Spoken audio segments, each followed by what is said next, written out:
ചെയ്യാത്ത ഒരു തെറ്റ് കാരണം മനോവൈകല്യമുള്ള ഒരാളെ ജയിലിലിടുന്നു. അയാൾക്കാണെങ്കിൽ ഒരു കുഞ്ഞു പെൺകുട്ടി മകളായുമുണ്ട്. ആ മോൾക്കാണെങ്കിൽ സ്വന്തം അച്ഛനെ പിരിഞ്ഞിരിക്കാനും സാധ്യമല്ല. ഇങ്ങനെ ഈ അച്ഛനും മകളും അവസാനം ഒന്നിക്കുമോ എന്നതാണ് ഈ സിനിമയുടെ മുഴുവൻ കഥയും. ഇന്ന് നമ്മൾ കാണാൻ പോകുന്ന സിനിമ ഏതെന്ന് പറഞ്ഞു കഴിഞ്ഞാൽ 2013 ഇറങ്ങിയ മിറാക്കിൾ ഇൻ സെൽ നമ്പർ 7 എന്ന കൊറിയൻ സിനിമയെ പറ്റിയാണ്. എന്തെങ്കിലും വർക്കൊക്കെ ചെയ്തിട്ടിരിക്കുകയാണെങ്കിൽ അതെല്ലാം കുറച്ച് നേരത്തേക്കൊന്ന് മാറ്റി വെച്ചിട്ട് സമാധാനമായി ഇതൊന്ന് കേട്ടു നോക്കിക്കേ. കേട്ട് കഴിഞ്ഞ് ഈ സിനിമയെ പറ്റിയുള്ള നിങ്ങളുടെ അഭിപ്രായം താഴെ കമൻറ്റായി ഇടാനും മറക്കല്ലേ കേട്ടോ. അപ്പോൾ നമുക്ക് സിനിമയുടെ കഥയ്ക്കുള്ളിലേക്ക് പോകാം. സിനിമ തുടങ്ങുന്നതേ ഒരു കോടതിയിലാണ്. അവിടെ ഒരു കേസിന്റെ വിചാരണ നടക്കുകയാണ്.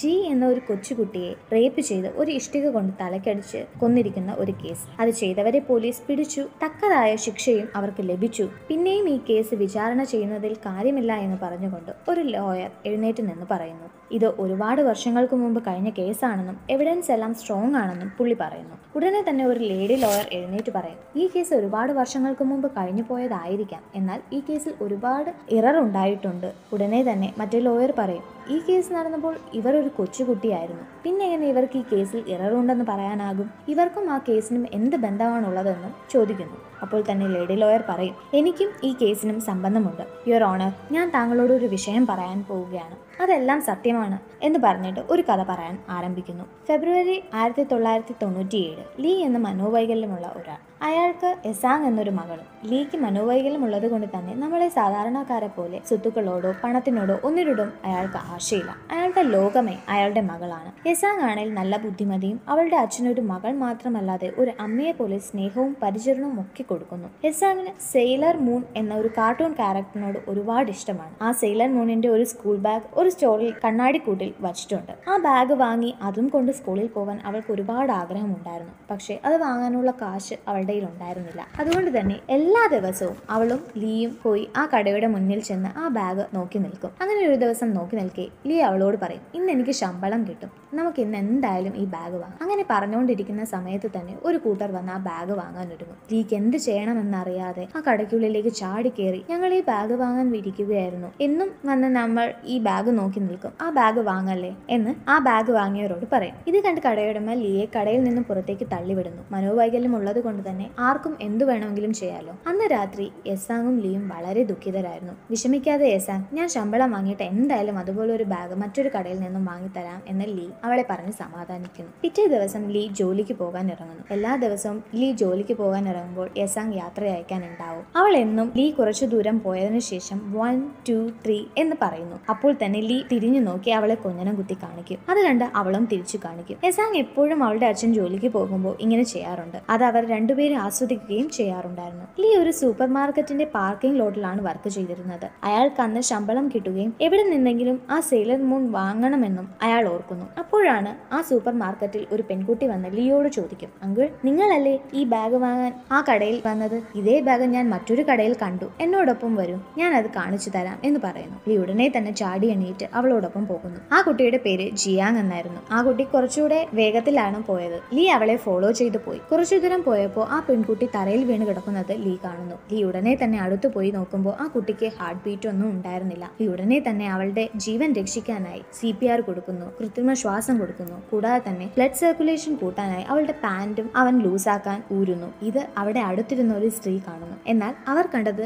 മറ്റൊരു രീതിക്കായിരുന്നു. ലീ അവളെ അടിച്ചു വീഴ്ത്തിയിട്ട് റേപ്പ് ചെയ്യുന്ന രീതിക്ക്. ഉടനെ തന്നെ ആ സ്ത്രീ പോലീസിനെ വിളിച്ചു പറയുന്നു. അവർ വന്ന് ലീയെ അറസ്റ്റ് ചെയ്ത് കൊണ്ടുപോവുകയും ചെയ്യുന്നു. ഇതൊന്നും അറിയാതെ നമ്മുടെ എസാങ് അവളുടെ അച്ഛനെയും കാത്തിരിക്കുകയാണ്. ഒരുപാട് രാത്രി വൈകിയും അവൾ കാത്തിരുന്നു. എന്നിട്ടും അവളുടെ അച്ഛൻ വന്നില്ല. പിറ്റേ ദിവസം എസാങ് സ്കൂളിൽ പോകാൻ ഇറങ്ങുന്നു. ഇതേ സമയം ലീയെ ഇൻവെസ്റ്റിഗേഷനായിട്ട് ആ പെൺകുട്ടി മരിച്ച സ്ഥലത്തേക്ക് കൂട്ടിക്കൊണ്ടു പോകുന്നു. എന്നിട്ട് പറയും, നീ ആ പെൺകുട്ടിയെ എന്തൊക്കെ ചെയ്തോ അതൊക്കെ ഇവിടെ ചെയ്ത് കാണിക്കണം. മനോവൈകല്യം ഉള്ളത് കൊണ്ട് തന്നെ യാതൊരു കളവും കൂടാതെ അവൻ എന്തൊക്കെ ചെയ്തോ അതെല്ലാം ചെയ്ത് കാണിക്കുന്നു. CPR കൊടുക്കുന്നു, കൃത്രിമ ശ്വാസം കൊടുക്കുന്നു, ബ്ലഡ് സർക്കുലേഷൻ കൂട്ടാനായിട്ട് അവളുടെ പാന്റ് ഊരുന്നതായി കാണിക്കുന്നു. അപ്പോൾ ഇതെല്ലാം കണ്ടുകൊണ്ടിരിക്കുന്ന നാട്ടുകാർ അന്തം വിടും, ഇവൻ എന്താണ് ചെയ്യുന്നത്? അപ്പോൾ കൂടെ ലീയുടെ അടുത്ത് നിന്ന പോലീസുകാരൻ പറയും, ഇനി നീ നിന്റെ പാന്റ് കൂടെ ഒന്ന് അഴിച്ചു കാണിക്കും. അപ്പോൾ ലീ പറയും, ഇല്ല, ഞാൻ അങ്ങനെ ചെയ്തില്ല, ഞാൻ എന്റെ പാന്റ് ഊരിയിട്ടുണ്ടായിരുന്നില്ല. ലീ ലീക്ക് മനോവൈകല്യം ഉള്ളത് കൊണ്ട് തന്നെ ആ പോലീസുകാരൻ ഭീഷണിപ്പെടുത്തും. ഇപ്പൊ നീ അങ്ങനെ ചെയ്തില്ലെങ്കിൽ നിന്നെ വല്ലാണ്ട് നമ്മൾ അടിക്കും, നിന്നെ അടിച്ച് അവശനാക്കും. ഇത് കേട്ട് പേടിച്ച് ലീ സ്വന്തം പാൻറ് ഊരുന്നു. അങ്ങനെ അവിടെ ഉണ്ടായിരുന്ന മാധ്യമ പ്രവർത്തകരുടെ മുമ്പിലും നാട്ടുകാരുടെ മുമ്പിലും അവൻ ചെയ്യാത്ത ഒരു കുറ്റത്തിന് കുറ്റവാളിയായി മാറുന്നു. ഇതേ സമയം യെസാങ് ആ വഴി വന്നപ്പോൾ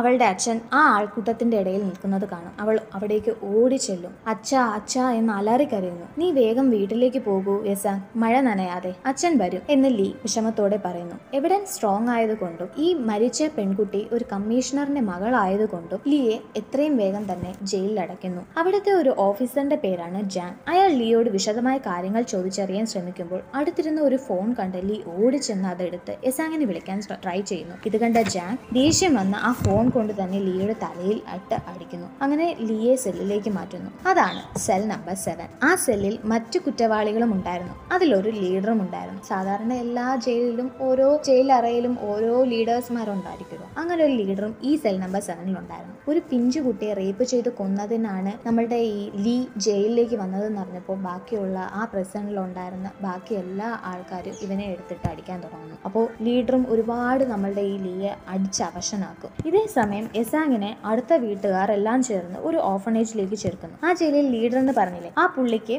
നമ്മുടെ ഈ ജയിലിൽ തന്നെ മറ്റു ശത്രുക്കളും ഉണ്ടായിരുന്നു. അങ്ങനെ ഒരു ദിവസം രാവിലെ ഈ ലീഡർ കൈ കഴുകാൻ എന്തോ പുറത്തേക്ക് പോയപ്പോഴത്തേക്കും മറ്റൊരു കുറ്റവാളി വന്ന് ലീഡറിനെ ഉപദ്രവിക്കാനായിട്ട് അല്ലെങ്കിൽ ആക്രമിക്കാനായിട്ട് വരികയായിരുന്നു. നമ്മുടെ ലീ അതിന്റെ ഇടയ്ക്ക് കയറി വന്നു അയാളെ തള്ളി മാറ്റി നമ്മുടെ ലീക്കാണ് കുത്തേക്കുന്നത്. ഇത് കണ്ട് ലീഡറിന് നമ്മളുടെ ലീയോട് കുറച്ച് സ്നേഹം തോന്നും. സ്വന്തം ജീവൻ കളഞ്ഞ് തന്റെ ജീവൻ രക്ഷിക്കാൻ വന്ന ഇവൻ നല്ലൊരാളാണെന്ന് നമ്മുടെ ലീഡർ മനസ്സിലാക്കുകയും അവനെ ഒരുപാട് സ്നേഹിക്കുകയും നീ എന്റെ ജീവൻ രക്ഷിച്ചു, നിനക്ക് എന്താണ് ഞാൻ തിരിച്ചു തരേണ്ടതെന്നും ലീയോട് ചോദിക്കും. അപ്പോൾ ലീ പറയും എനിക്ക് എന്റെ മകൾ യെസാങ്ങിനെ ഒന്ന് കാണണം. ആ ലീഡറിന് ഒരുപാട് സെക്യൂരിറ്റി ഗാർഡ് ഫ്രണ്ട്സ് ആയിട്ടുണ്ടായിരുന്നു. അവരെ വെച്ച് യെസാങ്ങിനെ കുറിച്ച് അന്വേഷിക്കുന്നു. അവളുടെ ഓർഫനേജിൽ നിന്നും ജയിലിലേക്ക് ഒരു പ്രോഗ്രാം ചെയ്യാൻ ക്ഷണിക്കുകയും ചെയ്യുന്നു. ആ ഷോ നടക്കുന്നതിനിടയ്ക്ക് യെസാങ്ങിനെ ഒരു കാർഡ്ബോർഡ് ബോക്സിൽ ഒളിപ്പിച്ച് സെൽ നമ്പർ 7ലേക്ക് കൊണ്ടുവന്ന് സർപ്രൈസ് ആയിട്ട് നമ്മളുടെ ലീയെ കാണിക്കുന്നു. യെസാങ്ങിന്റെ സൗണ്ട് കേട്ടതും ലീ ഓടിപ്പോയി അവളെ കെട്ടിപ്പിടിച്ച് കരയുന്നു. ഇവിടെ ഷോയ്ക്ക് വന്ന ഒരു കുട്ടിയാണ് നമ്മൾ ഇവിടെ സെല്ലിൽ കൊണ്ടുവന്നിരിക്കുന്നത്. ഇത് പുറത്തറിഞ്ഞാൽ വലിയ പണിഷ്മെന്റ് കിട്ടുമെന്ന് പറഞ്ഞ് ആ സെല്ലിലുള്ള ഒരുത്തൻ പോയി ഗാർഡിനെ വിളിക്കും. യെസാങ് പാവം അയാളുടെ കാലിൽ പോയി പിടിച്ച് വേണ്ട എന്ന് ആംഗ്യം കാണിക്കുന്നു. അത് കണ്ട് പാവം തോന്നി അയാൾ ഗാർഡിനോട് ഒന്നും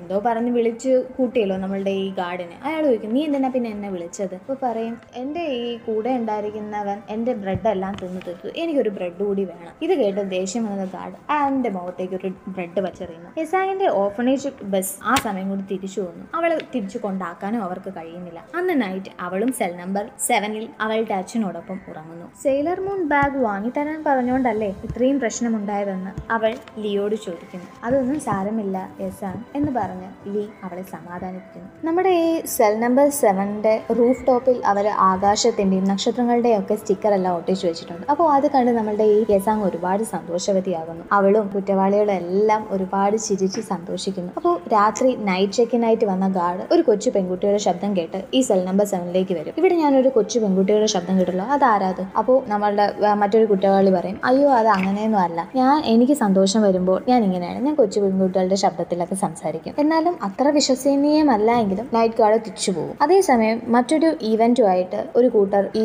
ജയിലിലേക്ക് വരുന്നു. ആ ഈവന്റിന്റെ കൂടെ തന്നെ നമ്മൾക്ക് യെസാങ്ങിനെ ജയിലിന് പുറപ്പിക്കാമെന്നുള്ള ഒരു പ്ലാനൊക്കെ ഇട്ട് യെസാങ്ങിനെ കൊണ്ടുപോകുമ്പോഴത്തേക്ക് മനസ്സിലാവും ഈ ഗ്രൂപ്പിന്റെ കൂടെ നമുക്ക് ഈ യെസാങ്ങിനെ പറഞ്ഞു വിട്ടാൽ എന്തായാലും പണി പാളും. അതുകൊണ്ട് ആ ഒരു പ്ലാന് പാളിസായി പോകുന്നു. ആ സമയത്താണ് നമ്മുടെ പോലീസ് ഓഫീസർ ജാങ് ഉണ്ടല്ലോ, പുള്ളി വന്നിട്ട് കഴിഞ്ഞ ഈവന്റിന്റെ ഫോട്ടോസ് എല്ലാം ചെക്ക് ചെയ്തുകൊണ്ടിരിക്കുമായിരിക്കും. ആ ഫോട്ടോസ് ചെക്ക് ചെയ്യുമ്പോഴത്തേക്കും ഒരു ഫോട്ടോയിൽ 3 കുട്ടികളും ഉണ്ടായിരുന്നു, ഒരു ഫോട്ടോയിൽ 2 കുട്ടികളുള്ളൂ. ആ ഒരു കുട്ടി എവിടെ എന്നിങ്ങനെ ചോദിക്കും. അപ്പോൾ ഇത് കേട്ട് അന്ന് വന്ന ഗാർഡ് ഉണ്ടല്ലോ, പുള്ളി പറയും ഞാൻ സെൽ നമ്പർ 7ൽ ഒരു കൊച്ചു പെൺകുട്ടിയുടെ ശബ്ദം കേട്ടിരുന്നു, എനിക്ക് അന്നേ ഒരു സംശയം ഉണ്ടായിരുന്നു. അന്ന് അവൻ എൻ്റെ കൂടെ എന്തൊക്കെയോ പറഞ്ഞ് എന്നെ വിട്ടെങ്കിലും ഞാൻ അത് വിശ്വസിച്ചില്ല, നമുക്ക് അവിടെ പോയി ഒന്ന് ചെക്ക് ചെയ്യാം എന്ന് പറയും. അങ്ങനെ പോയി നോക്കുമ്പോഴത്തേക്കും യെസാങ് അവിടെ ഇരിക്കുന്നത് നമ്മുടെ ഈ ജാങ് കണ്ടുപിടിക്കും. അങ്ങനെ ജാങ് വന്നിട്ട് യെസാങ്ങിനെ ഓർഫനേജിലേക്ക് തിരിച്ചയക്കുകയും ചെയ്യും. ലീയെ പിടിച്ച് മറ്റൊരു സെല്ലിലേക്ക് മാറ്റും. അന്ന് നൈറ്റ് ഉണ്ടല്ലോ, ഒരുപാട് കുറ്റവാളികളുള്ള ഒരു ജയിലായതുകൊണ്ട് തന്നെ അതിലുള്ള ഒരു കുറ്റവാളി വന്നിട്ട് ഈ ജയിലിന് തീയിടും. ഈ തീയിടുന്നതിനൊപ്പം തന്നെ ഇതിലുള്ള കുറ്റവാളികളെല്ലാം കൂടി ഇറങ്ങി ഓടുമ്പോഴത്തേക്കും ലീ ഇറങ്ങി ഓടുമ്പോഴത്തേക്കും ഒരു റൂമിലേക്ക് നമ്മുടെ ഈ പോലീസ് ഓഫീസർ ജാങ് വന്നിട്ട് തീയുടെ ഇടയിൽ അകപ്പെട്ടു പോയിരിക്കുന്നത് കാണും. ലീ ഓടി ചെന്ന് അയാളെ രക്ഷിക്കാൻ ശ്രമിക്കും. സ്വന്തം ജീവൻ പണയം വെച്ച് തന്നെ രക്ഷിക്കാൻ വന്ന ഇവന് ഒരിക്കലും പെൺകുട്ടിയെ റേപ്പ് ചെയ്ത് കൊല്ലാൻ പറ്റില്ല എന്ന് ജാങ് മനസ്സിലാക്കുന്നു. യെസാങ് ഇതേ സമയം ടീച്ചറിനോട് പറഞ്ഞ് അച്ഛനെ കാണാൻ ജയിലിലേക്ക് വരുന്നു. ഓടി വന്ന് തൊടാൻ നോക്കുമ്പോഴത്തേക്കും നടുവിൽ കണ്ണാടി കണ്ണാടി ഉള്ളത് കാരണം അവർക്ക് കെട്ടിപ്പുണരാനോ ഒന്നിനും കഴിഞ്ഞില്ല. രണ്ടുപേരും ദുഃഖിതരാകുന്നു. ഇതെല്ലാം മാറി നിന്ന് നമ്മുടെ ഓഫീസറായ ജാങ് കണ്ടുകൊണ്ടിരിക്കുകയായിരുന്നു. അപ്പോൾ ജാങ്ങിന് തന്റെ മകനെ ഓർമ്മ വന്നു. ആ കുട്ടി കുഞ്ഞിലെ മരിച്ചു പോയതായിരുന്നു. അതുകൊണ്ട് തന്നെ അവന് ആ ഒരു ഫീലിങ്സ് എല്ലാം മനസ്സിലാക്കുന്നു. ലീ നിഷ്കളങ്കനാണ്, അല്ലെങ്കിൽ ഇങ്ങനെ ഒരു തെറ്റ് അവന് ചെയ്യാൻ കഴിയില്ല എന്ന് ജാങ് മനസ്സിലാക്കുന്നു. ഇതേ സമയം യെസാങ് തന്റെ അച്ഛനെ പിരിഞ്ഞ വിഷമത്തിൽ ഭക്ഷണമൊന്നും കഴിക്കാതെ അവശയായി ഹോസ്പിറ്റലിൽ അഡ്മിറ്റ് ആകുന്നു. യെസാങ്ങിനെ കാണാൻ ജാങ്ങും പോകുന്നു. തനിക്ക് തന്റെ അച്ഛനെ വേണമെന്നും തന്നെയും അറസ്റ്റ് ചെയ്ത് അച്ഛന്റെ കൂടെ വിടൂ എന്ന് അവൾ അയാളോട് യാചിക്കുന്നു. ജാങ് ഒരു തീരുമാനമെടുത്ത് സെൽ നമ്പർ 7 ഒരു ബോക്സ് അയക്കുന്നു. ആ ബോക്സ് തുറന്നു നോക്കുമ്പോഴും നമ്മുടെ യെസാങ്. ദിവസവും സ്കൂളിൽ നിന്നും ജാങ് അവളെ ജയിലിലേക്ക് ലിയെ കാണാൻ കൊണ്ടുപോകും. സെൽ നമ്പർ 7 ലീഡറില്ലേ, പുള്ളിക്ക് എഴുത്തും വായനൊന്നും അറിയില്ല. യെസാങ് ആണ് അയാളെ ഓരോരോ അക്ഷരങ്ങളായി പഠിപ്പിച്ചു കൊടുക്കുന്നത്. വായിക്കാനും എഴുതാനും ഒക്കെ യെസാങ് നമ്മളുടെ ഈ ലീഡറിന് പഠിപ്പിച്ചു കൊടുക്കും. ഈ ഒരു കേസ്, നമ്മുടെ ലീയുടെ കേസ് ഉണ്ടല്ലോ, അതിന്റെ സെക്കൻഡ് ഹിയറിംഗ് വരാനുള്ള സമയം. അപ്പോൾ ബാക്കിയുള്ള കുറ്റവാളികളെല്ലാം ലിയോട് സത്യാവസ്ഥ എന്താണെന്ന് ചോദിച്ചറിയും. ഞാൻ അങ്ങനെയൊന്നും ചെയ്യാൻ ശ്രമിച്ചില്ല എന്ന് ലീ അവരോടെല്ലാം പറയും. അപ്പോൾ ഇതെല്ലാം കേട്ട കുറ്റവാളികൾ മനസ്സിലാക്കും ലീ നിഷ്കളങ്കനാണ്, അവൻ ഒരു തെറ്റും ചെയ്തിട്ടില്ല, ചെയ്യാത്തൊരു തെറ്റ് അവന്റെ മേലെ ഒരിക്കലും വരരുതെന്ന് പറഞ്ഞ് അവനെ പറഞ്ഞു പഠിപ്പിക്കും. നാളെ കോർട്ടിൽ ഇങ്ങനെ സെക്കൻഡ് ഹിയറിംഗ് ഉണ്ട്, നീ എന്താണ് ചെയ്തത് അത് മാത്രം സത്യസന്ധമായി പറയും, നിനക്ക് എന്തായാലും നീതി ലഭിക്കും എന്ന് പറയുന്നു. ഓഫീസർ ജാങ്ങും തനിച്ച് ലിയോട് കേസിനെ പറ്റി ചോദിക്കുന്നു. ഫേക്ക് കേസ് ആണെന്ന് അയാൾ മനസ്സിലാക്കുന്നു. എന്നാൽ കമ്മീഷണറുടെ മകളുടെ കേസ് ആയതുകൊണ്ട് അയാൾക്ക് ഒന്നും ചെയ്യാൻ പറ്റില്ല. നീ സത്യസന്ധമായി കോർട്ടിൽ സംസാരിച്ചു കഴിഞ്ഞാൽ നിനക്ക് എന്തായാലും നീതി ലഭിക്കുമെന്ന് ജാങ് അവനോട് പറയുന്നു. ലീ നമ്മുടെ ഈ കേസ് ഡെയിലി ചെയ്യുന്ന അഡ്വക്കേറ്റിനെ കാണാൻ പോകും. അപ്പോൾ പുള്ളി മനസ്സിലാക്കും ഇത് കമ്മീഷണറിന്റെ മോളുടെ കേസാണ്, ഇതിൽ പോയി തല വെച്ചാൽ എന്തായാലും തനിക്ക് നല്ലതൊന്നും വരാൻ പറ്റില്ല എന്ന് പറയുകയും ആ ഒരു കേസിലേക്ക് നല്ല ശ്രദ്ധയൊന്നും കൊടുക്കാതിരിക്കുകയും ചെയ്യുന്നു. പിറ്റേന്ന് സെക്കൻഡ് ഹിയറിംഗിനായിട്ട് കോർട്ടിലേക്ക് പോകുമ്പോഴത്തേക്കും നമ്മുടെ ഈ കമ്മീഷണർ അവിടെ ഉണ്ടാവും. ഈ കമ്മീഷണർ അവനെ കണ്ട ഉടനെ തന്നെ ആ കോർട്ടിന്റെ ഒരു സൈഡിലേക്ക് മാറ്റി നിർത്തി ഒരുപാട് അടിക്കും. എന്നിട്ട് ഭീഷണിപ്പെടും, നീ ഈ കുറ്റം സമ്മതിച്ചിട്ടില്ല എങ്കിൽ നിന്റെ മകൾ യെസാങ് ഉണ്ടല്ലോ, അവൾക്കും ഇതേ ഗതി വരും, ഞാൻ അവളെയും ഒരുപാട് അടിക്കും എന്ന് പറഞ്ഞ് ഭീഷണിപ്പെടുത്തും. തന്റെ മോളോട് ഒരുപാട് സ്നേഹമുള്ളത് കൊണ്ടും അവൻ അത് കേൾക്കുന്നു. അവൻ പേടിച്ച് കോർട്ടിൽ പോയി എല്ലാം തിരിച്ചു പറയുന്നു. ഞാനാണ് ആ കുട്ടിയെ റേപ്പ് ചെയ്തത്, ഞാൻ ആ കുട്ടിയെ തലക്കടിച്ച് വീഴ്ത്തുകയും അതിനുശേഷം റേപ്പ് ചെയ്യുകയാണെന്നും പറയുന്നു. അപ്പോൾ സ്വന്തം വാക്കാലിൽ കൊണ്ട് തന്നെ പറയുന്നത് കാരണം തന്നെ കുറ്റം സമ്മതിച്ചുകൊണ്ട് തന്നെ ജഡ്ജ് വന്നിട്ട് നമ്മുടെ ലീക്ക് വധശിക്ഷയാണ് വിധിക്കുന്നത്. എല്ലാ ദിവസവും യെസാങ് ലീയെ കാണാൻ പോകുമായിരുന്നു. യെസാങ്ങിനെ ഒരുപാട് ഇഷ്ടമായത് കൊണ്ട് തന്നെ നമ്മുടെ പോലീസ് ഓഫീസറായ ജാങ് അവളെ എടുത്തു വളർത്തും. സ്വന്തം മകനെ നഷ്ടപ്പെട്ട അതിനുശേഷം അയാൾക്ക് ഇഷ്ടം തോന്നിയ ഒരു കുഞ്ഞു കുട്ടിയാണ് യെസാങ്. യെസാങ് സെൽ നമ്പർ 7 ലെറ്റേഴ്സ് അയക്കാറുണ്ടായിരുന്നു. തന്റെ അച്ഛൻ മരിക്കാൻ പോകുന്നു എന്നറിയാതെ തന്നെ അവൾ എന്നും അവനെ കാണാൻ പോവുകയും കത്തുകളും എല്ലാം അയക്കും. അതേ സമയമാണ് ഒരു ക്രിസ്മസ് പ്രോഗ്രാം നമ്മളുടെ ഈ യെസാങ്ങിന്റെ സ്കൂളിൽ നിന്ന് ജയിലിലേക്ക് അവതരിപ്പിക്കാനായിട്ട് എത്തും. അപ്പോൾ ബാക്കിയുള്ള കുറ്റവാളികളെല്ലാം കൂടെ ചേർന്ന് ഒരു പ്ലാൻ ഇടും. ഈ സമയം കൊണ്ട് നമുക്ക് യെസാങ്ങിനെയും ലീയെയും ഈ ജയിലിൽ നിന്ന് രക്ഷിച്ച് പുറത്തേക്ക് വിടണം. അതിനായിട്ട് അവരൊരു ഹോട്ട് എയർ ബലൂണൊക്കെ സജ്ജീകരിച്ച് വെക്കും. അതിലേക്ക് കയറ്റി വിട്ട് അവരെ അങ്ങനെ പറത്ത് വിടുമ്പോഴത്തേക്കും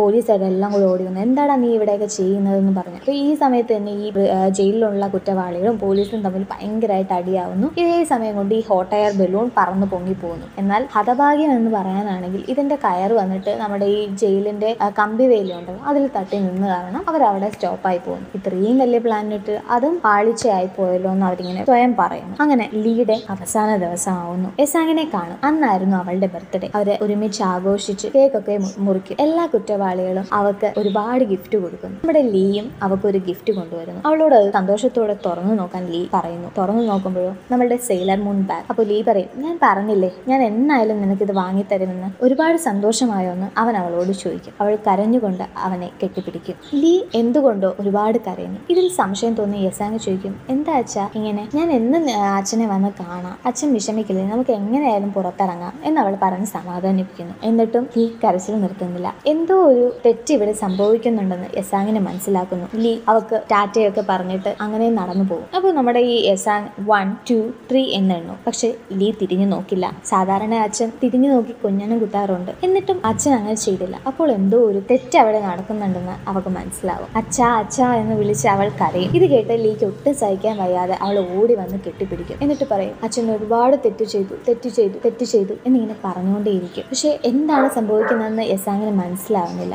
ജാങ്ങിനെ കണ്ടുകൊണ്ട് ഉടനെ ലീ പോയി പറയും, സാർ ഞാൻ ഒരുപാട് തെറ്റ് ചെയ്തു, എനിക്ക് എൻ്റെ മോളെ വേണം, എനിക്ക് എൻ്റെ മോളുടെ കൂടെ ജീവിക്കണം. പക്ഷെ അവസാന നിമിഷത്തിൽ ഒന്നും ചെയ്യാൻ കഴിയാത്ത നിസ്സഹായ അവസ്ഥയായി നിൽക്കുകയായിരുന്നു നമ്മുടെ ജാങ്. ലീയെ പിടിച്ചു വലിച്ചുകൊണ്ട് പോലീസ് ഓഫീസേഴ്സ് കൊണ്ടുപോകുന്നു. അങ്ങനെ ആ സീൻ അവിടെ കഴിയുന്നു. പിന്നെ നമ്മൾ കാണുന്നത് നമ്മുടെ കോർട്ടിലെ സീനാണ്. നമ്മുടെ ലേഡി ലോയർ ഉണ്ടല്ലോ, പുള്ളിക്കാരി പറയും, അതെ ഞാനാണ് യെസാങ്, ഇത് എൻ്റെ അച്ഛൻ്റെ കഥയാണ്, ഇതായിരുന്നു സത്യം. അപ്പോൾ അവിടെയുള്ള ജഡ്ജും ബാക്കിയുള്ള ലോയേഴ്സ് എല്ലാം ഇങ്ങനെ അന്തം വിട്ട് എന്ത് ചെയ്യണം എന്നറിയാതെ ഒരു നിരപരാധിയാണ് തൂക്കിലേറ്റിയിരിക്കുന്നതെന്ന് മനസ്സിലാക്കുന്നു. ആ ജഡ്ജി ഉണ്ടല്ലോ, ആ പുള്ളി വേറെ ആരുമല്ല, അന്ന് നമ്മളുടെ സെക്കൻഡ് ഹിയറിങ്ങിന് വേണ്ടി ഒരു അഡ്വക്കേറ്റ് ഉണ്ടായിരുന്നല്ലോ, ഈയുടെ ഈ കേസിൽ വലിയ താല്പര്യമൊന്നും കാണിക്കാത്ത കക്ഷി, ആ പുള്ളിയായിരുന്നു അവിടുത്തെ ജഡ്ജ്. അപ്പോൾ ജഡ്ജി പറയും, എനിക്ക് ഈ കേസിനെ പറ്റി അറിയാം, ലീ നിരപരാധിയാണെന്ന് ഇതിനാൽ കോടതിക്ക് ബോധ്യമായിരിക്കുന്നു എന്ന് പറയും. അങ്ങനെ അവിടെ അപ്പോഴത്തേക്കും നമ്മുടെ ഈ സെൽ നമ്പർ 7 ഉണ്ടായിരുന്ന മറ്റു കുറ്റവാളി ഉണ്ടല്ലോ, ലീഡറും ബാക്കിയുള്ളവരൊക്കെ, അവരൊക്കെ ജയിലിൽ നിന്ന് പുറത്തിറങ്ങിയിരുന്നു. അവരെല്ലാം ഒരുപാട് സന്തോഷിക്കുന്നു. അടുത്ത സീൻ എന്ന് പറയുന്നത് നമ്മുടെ യെസാങ് ആകാശത്തേക്ക് നോക്കുമ്പോഴത്തേക്കും ഒരു ഹോട്ട് എയർ ബലൂണിൽ അവളും അവളുടെ അച്ഛനായ ലീയും ഇങ്ങനെ പറന്നു പോകുന്നതാണ്.